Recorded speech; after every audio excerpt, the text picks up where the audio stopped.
berjumpa lagi di Opini, obrolan publik, inspiratif, dan terkini. Di episode kali ini kita akan membahas dari sektor perikanan yang terus dikembangkan oleh pemerintah Kota Semarang. Salah satunya melalui inovasi Sunfish atau Semarang Urban Fishery Integrated Smart and Holistic. Dan yang spesial lagi, kali ini kita hadir langsung dari Balai Benih Ikan atau BBI Kota Semarang. Dan kita akan melihat bagaimana peran Balai dalam mendukung sektor perikanan. Sekaligus kita akan bahas apa manfaat Sunfish untuk masyarakat. Tentunya nanti kita akan berbincang dengan Kepala Dinas Perikanan Kota Semarang.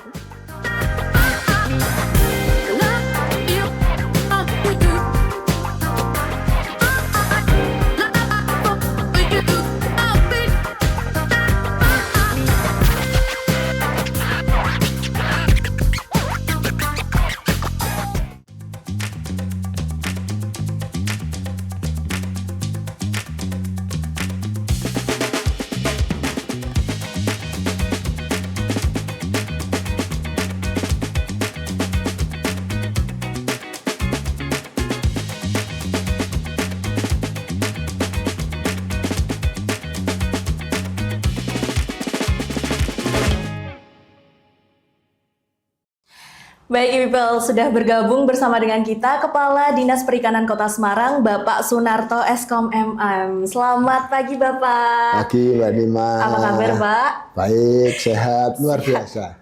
Ini sudah lama kita tidak berbincang di Opini ya, Pak. Dan sekarang Pak Narto hadir dengan inovasi yang sangat menarik sekali, yaitu Sunfish atau Semarang Urban Fishery Integrated Smart and Holistic. Wow, luar biasa sekali ya, people ya. Oke, Pak Narto, bisa dijelaskan, Pak, inovasi ini seperti apa?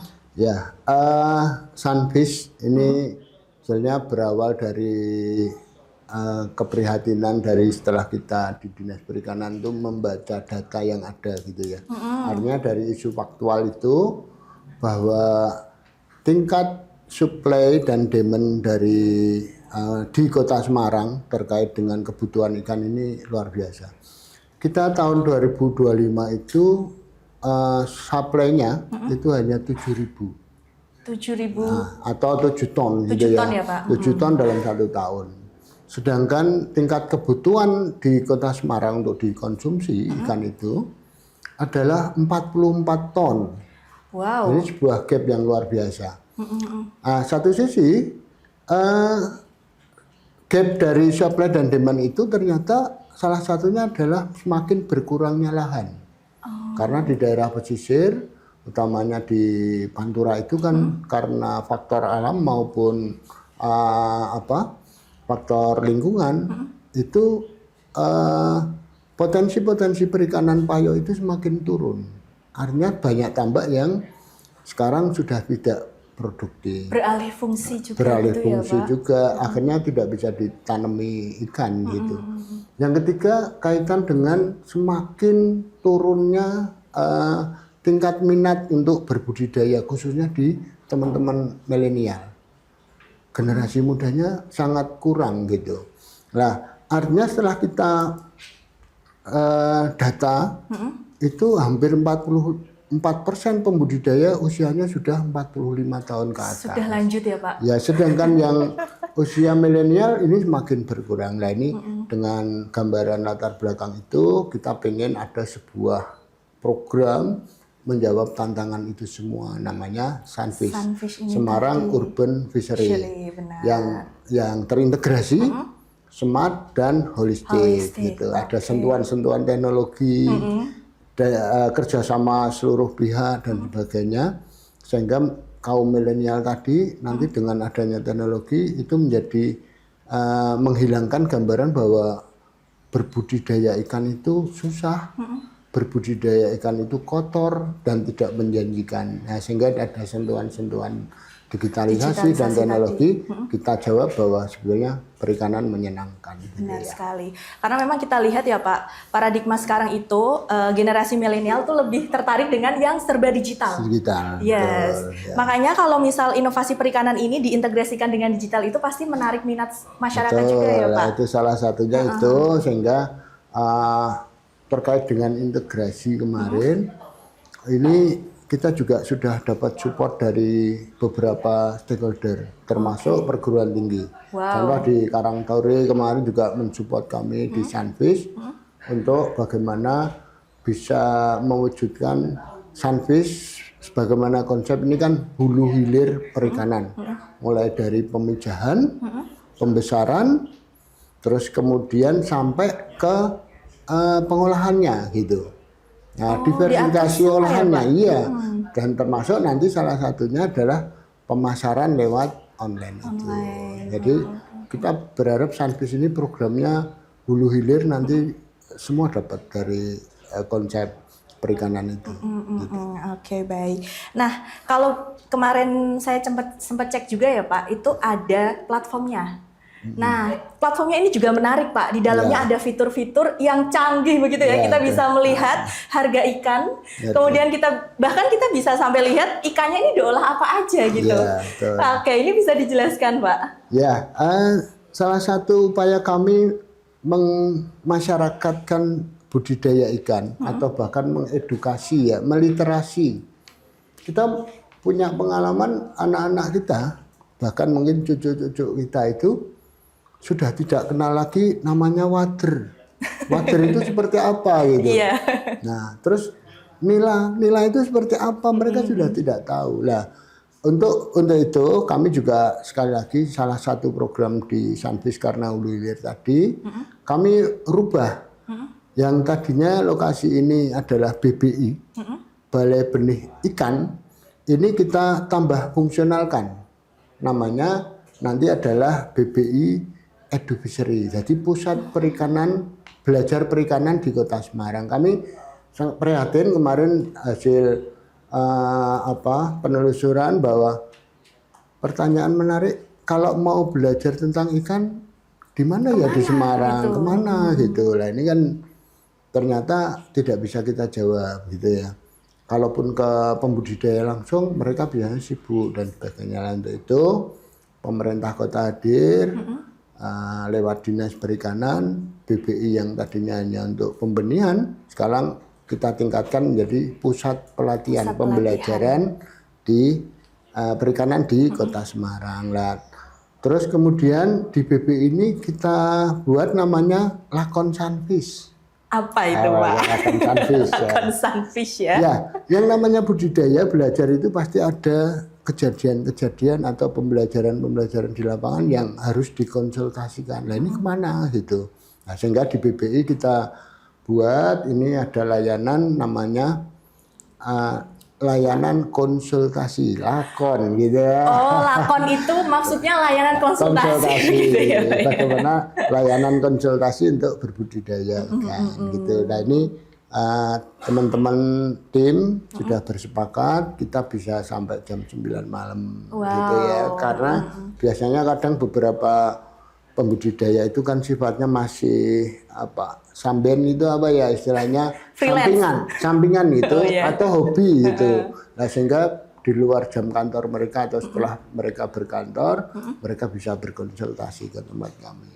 Ini lelenya kok banyak yang lemes misalkan atau bahkan sudah 2 bulan kok tidak bisa besar. Nah ini ada apa? Nah ini nanti teman-teman kami expert nanti untuk bisa berdiskusi. Bisa konsultasi di sini begitu ya People. Nah nanti kita akan keliling BBI juga ya Pak ya. Kita akan lihat-lihat seperti apa sih teknologi yang dikembangkan di sini begitu. Tapi sebelum itu Pak, ini ada pertanyaan juga Pak. Bagaimana sih Sunfish ini mendukung visi Kota Semarang sebagai Smart City? Oh ya, salah satunya tadi yang sekaligus ini menjawab pertanyaan tadi.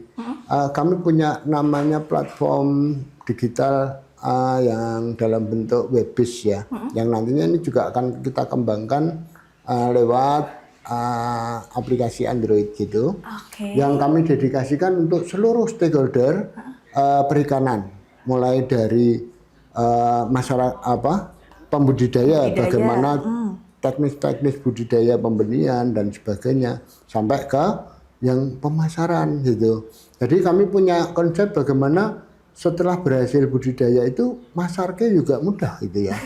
Nah itu nanti ada fitur di sana untuk dimanfaatkan oleh pembudidaya itu mulai dari kapan saya kelompok budidayanya ini atau perorangannya ini, saya beternak ini, berbudidaya ini, ikan apa fisiknya, terus kemudian taburnya kapan, terus kemudian perkiraan panennya kapan. Nah, sehingga nanti masyarakat yang mau beli, bahkan untuk yang partai besar itu sudah bisa punya gambaran nanti gitu ya, bisa Pak? terconnecting untuk justru pembelian itu sebelum masa panen mereka sudah punya deal-deal, sudah MOU untuk pembelian, sehingga ini memberikan semangat untuk berbudidaya dan kemudahan pemasaran. Terus kedua ada katalog ikan. Ini mudah-mudahan nanti literasi oleh anak-anak sekolah maupun pelajar gitu, nanti bisa melihat ini loh ikan-ikan yang ada di Indonesia, bahkan nanti dia hidup dan ekosistemnya seperti apa, daerah asalnya mana, itu merupakan literasi. Kemudian ini loh teknis budidayanya, cara budidayanya. Terus nanti tidak ketinggalan, kami juga buatkan nanti untuk bagaimana aneka olahan yang bisa dibuat dari ikan. Nah, itu termasuk yang apa paling digemari nanti biasa olahan apa gitu. Dan sebelum lupa nih tambahan Mbak Nima. Apa itu? Di Sunfish ini kami juga ada satu sub program lagi, namanya Bu Leni. Nah, ini banyak singkatan juga ya, program ya.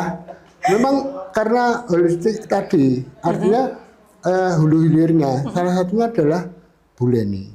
Nah, ini salah satu pilot yang sudah kami bentuk, itu di Kampung Siroto, di Kelurahan Gunung Padi, Kecamatan Gunung Padi. Kita tetapkan mereka jadi Kampung Bu Leni, yaitu Kampung Budidaya Lele dan Nila. Oke, Bu Leni, budidaya lele dan nila. Gitu. Tadi saya ngiranya Bu Leni nih perempuan mana? Oh, gitu. Cantik sudah gitu ya. Ternyata ini yang adalah pasti cantik karena Nila ya. Nila, benar sekali. Cantik dan enak ya tentunya. Dan tentu cantik karena namanya Nima gitu. Ninya Nima. Nima. Nah, itu nanti di Kampung Bu Leni ini sama konsepnya hulu hilir. Jadi satu kampung ini nanti kita latih atau kita buat klaster pembelian, klaster pembesaran, terus klaster pakan mandiri. Nanti pelatihan membuat pakan itu. Wow. Terus kemudian olahannya juga ada di situ. Nanti kita akan bentuk namanya Kedai Bu Leni.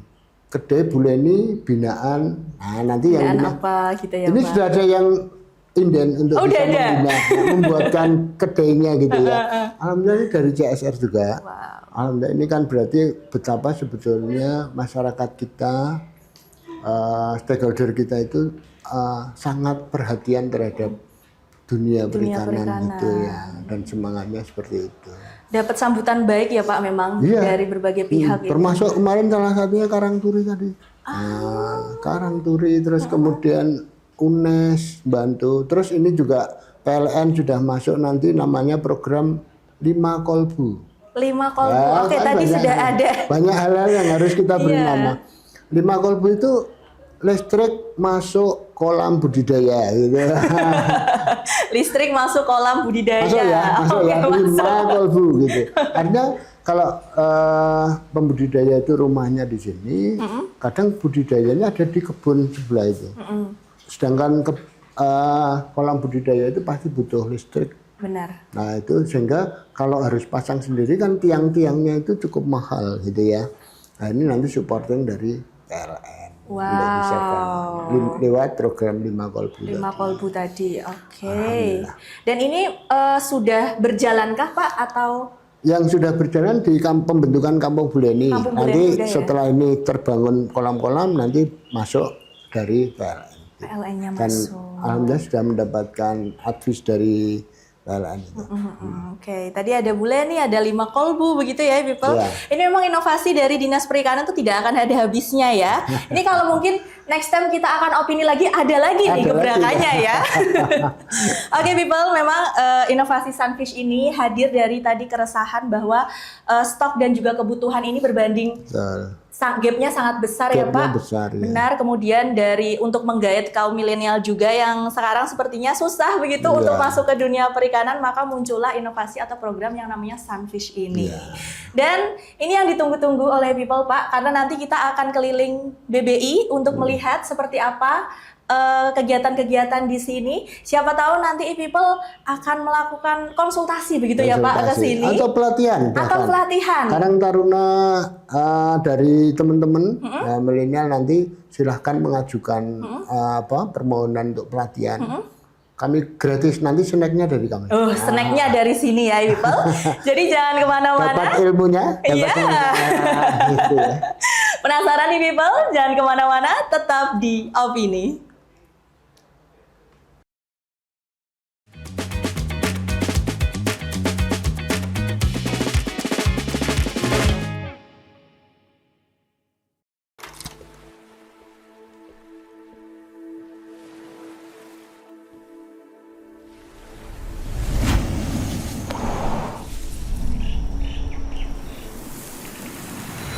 Geliat kota ini kian tumbuh dan berkembang. Berdiam diri ia pantang. Selamat datang di Kota Semarang. Langkah awal membangun sejahtera dimulai dari hal sederhana. Ragam sektor berbenah, industri perikanan salah satunya. Di sini, ekonomi bukan sekedar mencipta, tetapi juga merangkul impian dalam setiap langkah nyata.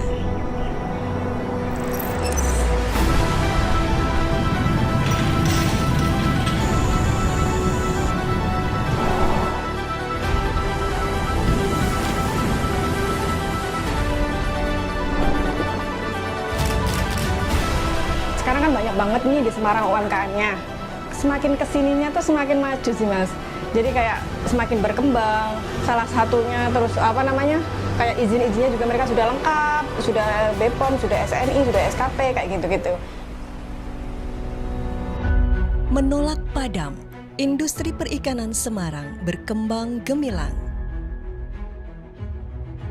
Kecepatan, ketepatan, hingga kepuasan semua dihadirkan. Dekat tak ada sekat, ragam lini terlibat menghasilkan produk yang memikat. Alhasil, industri kecil UMKM masih menjadi tulang punggung ekonomi lewat sebuah kombinasi antara inovasi dan dedikasi.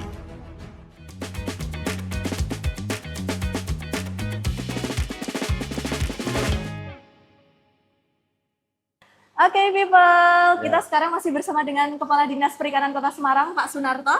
Oke, Pak, ini sekarang kita berada di ruangan apa ya, Pak? Ya, kita sekarang ada di ruangan namanya hatchery, Mbak Nima. Ruangan ini adalah ruangan pemijahan dan kemudian nanti penetasan gitu ya. Hatchery ini nanti untuk beberapa ikan yang memang sensitif, misalkan butuh perawatan gitu, khusus penanganan khusus ya ini ya, bukan yang konsumsi gitu. Ini kita ada ikan koi. Ikan koi. Pemijahan, terus kemudian nanti pembenihannya, penetasannya ada di sini. Selain koi, ini ada juga lobster air tawar. Lobster air tawar. Air tawar. Wow. Sehingga sekali lagi kami mengajak teman-teman milenial nih, nanti untuk silahkan ke BBI untuk belajar tentang ikan. Mau ikan koi, ikan hias, terus kemudian ada lobster air tawar yang ini lagi tren juga. Nanti untuk bisa belajar bagaimana membudidayakannya, bagaimana merawatnya sampai pembesaran, bahkan nanti untuk pemasaran. Oke, apa mungkin ada syarat ikan-ikan apa aja yang bisa di ruangan ini, Pak? Ya, artinya memang ikan-ikan atau budidaya yang memang dia butuh perawatan khusus gitu ya. Mungkin perawatan khusus. Kami sampaikan koi ini akan lain dengan lele gitu ya. Lele kan mungkin nanti yang ada di luar untuk pemijahan maupun pembesarannya. Tapi untuk lobster, ikan koi, nanti bahkan kemarin ada arwana tapi ini ini ada di hatchery, ada penanganan khusus, sehingga bahkan nanti ada alat-alat atau otomasi yang nanti akan kita edukasikan ke teman-teman. Oke, alat-alatnya apa aja nih Pak? Kan memang ikan sensitif itu butuh penanganan yang berbeda juga ya Pak dengan ikan-ikan yang lain. Nah, boleh dong Pak spill ke e-people ya, apa aja sih alat-alat di salah ruangan satunya ini? nanti bagaimana kita bisa belajar tentang filterisasi Filterisasi, oke. dan aerasi. Aerasi artinya nanti untuk kebutuhan oksigen untuk ikan-ikan itu. Nah ini yang kedua, bahwa ternyata perikanan atau budidaya itu yang pertama harus dipahami adalah bagaimana mengelola air. Mengelola airnya. Bukan mengelola ikannya dulu, tapi airnya dulu. Bagaimana air yang sehat, yang sesuai standar dan sebagainya gitu. Salah satunya adalah pH air gitu. pH airnya. Atau satu lagi nanti berapa kadar amoniaknya. Nah, ini sehingga harus memenuhi syarat air yang sehat untuk ikan. Air yang sehat itu bukan air yang jernih. Nah, kadang kita tuh salah persepsi ya Pak. Airnya jernih, oh pasti sehat. Belum tentu ternyata. Karena nanti pH airnya, kandungan amoniaknya harus dijaga betul. Nah, salah satu kemudahan yang kita supportkan, bahkan tadi pertanyaan Mbak Nima, smart city-nya gitu, itu kami sudah kembangkan di era kekinian adalah IoT dan EA-nya. Gitu. IoT dan EA, wow. Sampai ada EA-nya loh Pak. Karena nanti analitiknya berdasarkan data-data itu pembudidaya harus berbuat apa gitu. Early warning sistemnya, karena kalau kualitas airnya tidak dapat, itu harus segera mungkin ditangani, sehingga ini harus ada alat-alat yang bisa memberikan early warning system. Oke, boleh Pak kita lihat alatnya? Boleh. Oke, wah ini memang, wah ini ada ini lobster air tawar juga ya Pak? Lobster air tawar nih, ini lagi tren kan ya? Iya, warnanya bagus sih Pak. Selain untuk konsumsi, ini juga biasanya untuk ikan hias juga, dia akan memberikan sebuah nuansa akuarium yang lebih cerah lagi ya, benar-benar. Nah, ini yang budayanya dari Koi. Ini yang bibitnya ya? Nah ini yang baru saja menetas tadi malam ini Mbak.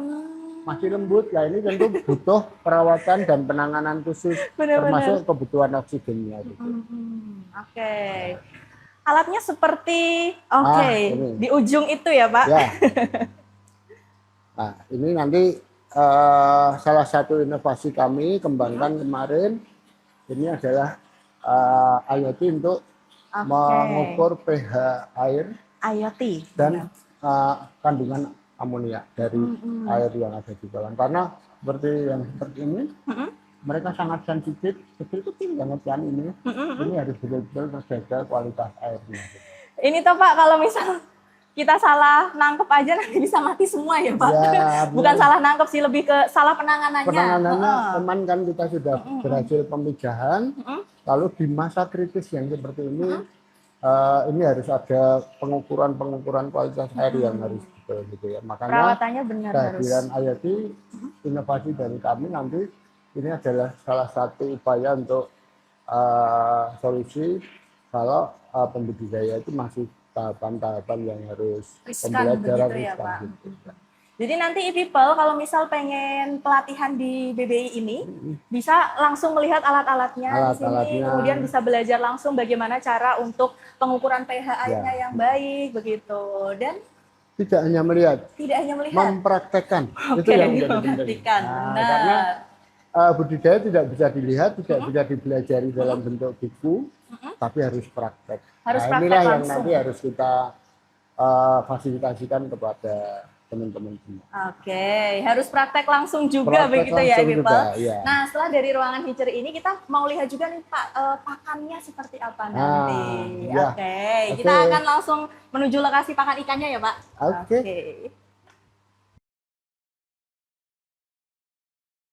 Oke, people, sekarang kita berada di tempat pakan dan juga untuk budidaya induk matang bonat. Benar ya Pak? Jadi people, tidak bisa kita pungkiri bahwa salah satu struggle atau tantangan dalam budidaya ikan itu adalah mahalnya pakan. Betul, benar ya Pak? Ya. Nah, kemudian dari Dinas Perikanan sendiri ini punya inovasi Ya, pembudidayaan pakan, ini bisa dijelaskan Pak seperti apa? ya, terima kasih Mbak Nima. Memang dalam konteks budidaya ini salah satu problem atau kendala ya, kendala itu adalah bagaimana kita mengikuti harga pakan ikan yang selalu naik untuk bisa diperoleh oleh para pembudidaya itu. Nah, salah satu upaya kami sebenarnya bukan inovasi baru ini, tapi bagaimana kami di perikanan itu juga menyiapkan untuk tempat pelatihan sebagai solusi untuk mengantisipasi kenaikan harga pakan itu. Salah satunya adalah melalui pembuatan pakan alam. Ini juga selaras dengan arahan Bu Wali kemarin ya. Karena Bu Wali dari hasil diskusi dengan masyarakat itu salah satunya adalah pakan itu sendiri. Sehingga kemarin saya kira tepat apa yang menjadi arahan Bu Wali untuk konsep pakan alam. Nah ini kita yang sebelah sini, ini nanti akan menjadi tempat pelatihan untuk membuat pakan alami dalam bentuk azolla. Tanaman yang langsung nanti bisa dimakan oleh ikan. Terus yang kedua adalah bagaimana maggot. Yang di sini maggot juga. Budidaya maggot, nanti kita punya pelatihan untuk berbudidaya maggot. Nah, sebagai pakan tambahan untuk pakan alami gitu. Nah ini kolam ini dua ini adalah kolam untuk yang betina. Ini untuk jantan. Jadi untuk pemijahan atau perkawinan itu sebetulnya tidak asal dikawinkan gitu Mbak Nina. Ada syarat dan ketentuannya gitu. Ada S dan K-nya. SDN-nya. Salah satunya adalah harus sudah matang bonat. Artinya telurnya itu sudah siap untuk dibuahi. Nah ini ya, makanya dipisahkan. Nanti kalau kita sudah dapatkan beberapa indukan yang matang bonat, nanti akan kita pijahkan. Wow. Gitu. Ini saya baru tahu juga ya Pak. Iya. Saya kira tuh langsung kayak di kolam dibarengin kawin, oke jadi telur ikan. Oh ternyata memang harus ada persyaratan dan ketentuannya tadi harus matang bonat. Karena kalau tidak dalam birahi atau sedang matang bonat itu, mereka juga tidak akan kawin-kawin. Gitu. Tidak ada pembuahan. Tidak akan ada pembuahan. Satu sisi harus keduanya gitu ya. Yang cewek sudah matang bonat, nanti yang jantan belum, mereka tidak akan terjadi pembuahan. Oke, kalau di sini ikannya apa Pak? Ini lele. Lele ya? Nanti ada yang di sana juga nila. Terus ada tadi kita juga sedang kembangkan untuk wadernya. Wader. Karena ternyata wader itu sendiri punya nilai ekonomis yang tinggi. Wader crispy 1 ons itu bisa 50.000 kan gitu. Iya punya nilai ekonomisnya tinggi memang. Jadi di sini ya Pak ya, kolamnya ini memang bukan hanya sebagai pakan begitu, budidaya pakan, tapi juga untuk ikan-ikan yang akan dikawinkan tadi. Oke. Kenapa Pak memilih azolla? Azolla ini salah satunya adalah mudah dikembangkan. Terus kemudian nilai kandungan nutrisinya maupun proteinnya itu cukup tinggi sehingga mampu memberikan pakan tambahan yang lebih efektif. Yang utamanya adalah mudah dikembangkan. Jadi nanti masyarakat yang datang ke sini tidak hanya di ruang Hiceri tadi untuk praktek mengatur pH air, tapi juga di sini untuk praktek ini ya Pak. Pembenihan benar sekali. Pemijahan, iya. Karena setelah ini kita akan ke pembenihannya. Pembesaran gitu ya. Pembesaran maupun nanti dalam konteks yang nila ada. Ini yang lele. Oke, people, terus ikutin kita karena kita akan menuju ikan nilanya ya Pak. Boleh. Boleh. Oke, people, tadi yang di kolam lele betina dan lele jantan begitu ya Pak. Di situ adalah untuk pembuahan. Nah, selanjutnya adalah pembesaran. Nah, kalau pembesarannya di kolam yang sebelah sini Mbak sebelah Nima kiri ini dan teman-teman semuanya. Jadi setelah tadi kita pijahkan, matang bonat, pijah dan sebagainya, sudah jadi buraya lewat di Hiceri tadi, terus siap kita tebar untuk pembesaran. Nah, ini kolamnya ada beberapa, ini nanti sesuai dengan umurnya. Harapannya nanti memudahkan untuk perawatan berikutnya dan sebagainya sesuai dengan masa tabur, masa benih tadi. Gitu. Itu kita lihat ada angka 7, 6, 8 itu berarti umur ikannya apa gimana Ya. Pak? Nanti teman-teman punya database, istilahnya database. Kolam 6 ini isinya berapa, apa gitu. Nanti bagaimana kejadian-kejadian apa yang di kolam ini semua dicatat. Oh di apa? Di Didatabasekan, input gitu ya Pak ya? Ya, ini ada sebuah pencatatan untuk evaluasi berikutnya. Oh alah, tadi saya ngiranya mungkin usia 6 hari begitu, bukan ya ternyata bukan, People itu bukan, adalah ya. untuk pendataan begitu. Nomor kolam. Gitu Nomor kolam, ya, yes. Nah kemudian Pak di sini juga ada kolam fiber ya kita sebutnya Fiber, ya Pak. ya. Oke, ini untuk apa Pak?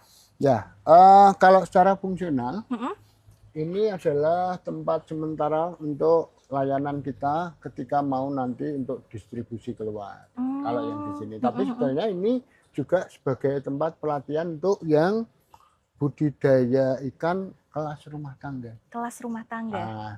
Flashback tadi di awal, salah satu kendalanya adalah berkurangnya potensi lahan perikanan. Iya benar sekali. Tapi ini kita pengen lawan gitu ya, kita inovasikan bagaimana bahwa di rumah pun dengan lahan yang ada itu bisa kita manfaatkan untuk berbudidaya. Salah satunya menggunakan yang semi permanen seperti ini.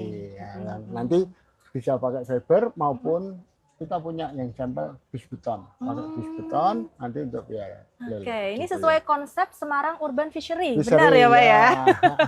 Bagaimana perikanan dengan memanfaatkan lahan sempit di perkotaan. Benar sekali. Nah, terakhir ini Pak, kalau masyarakat pengen pelatihan di sini, nanti gimana caranya? Ya, karena ini nanti harus terjadwal, karena ada beberapa yang sudah mulai berminat itu, silahkan membuat surat itu ya, surat permohonan ke Dinas Perikanan bahwa kami Karang Taruna A atau kami kelompok mahasiswa apa yang pengen berbudidaya nanti bersurat nanti sehingga bisa mendapatkan jadwal. Oh, padat ya Pak soalnya ya. Nah, nanti kalau sudah kita publikasi kita bisa daftarnya lewat online juga gitu ya. Nanti pengen pembelajaran apa, berapa orang dan sebagainya. Sekali lagi gratis. Gratis. Bisa langsung bersurat aja begitu ke Dinas Perikanan Kota Semarang. Ya, online juga bisa ya Pak? Bisa, nanti kita siapkan websitenya untuk websitenya untuk pendaftarannya. Oke People, kita memang sangat terbuka begitu untuk siapapun, terutama kalau kaum milenial ya yang berminat budidaya ikan, karena budidaya ini tidak hanya untuk kaum-kaum Gen Z, kaum-kaum boomer, tapi juga Gen Z dan milenial juga kita usahakan supaya berminat untuk budidaya ikan. Yang kita harapkan nanti dalam bentuk kelompok ya. Dalam bentuk kelompok. Kenapa dalam bentuk kelompok? Minimal ya 10 gitu ya, 10 orang gitu atau 5 lah. Mungkin tapi ada rombongan gitu. Karena agar nanti penjadwalannya sekali kita pelatihan tidak satu orang gitu, iya, tapi benar sekali. nanti ada kelompok yang bisa kita. Oke. Tapi biasanya memang mereka akan mengajukannya berupa komunitas begitu Pak, biasanya seperti gitu itu. Ya. Oke People, wah nggak terasa ya Pak, kita sudah keliling BBI begitu. Tadi yang awalnya kita bahas tentang Sunfish, kemudian kita bahas tentang apa saja yang ada fasilitas di BBI ini dan kemudahan-kemudahan yang bisa diakses oleh masyarakat untuk pelatihan budidaya ikan. Oke People, terima kasih sudah menyaksikan opini segmen kali ini. Saya Nima Alsa dan juga Bapak Sunarto. Bapak Sunarto dan kru yang bertugas mohon pamit undur diri. Terima kasih. Wassalamualaikum warahmatullahi wabarakatuh.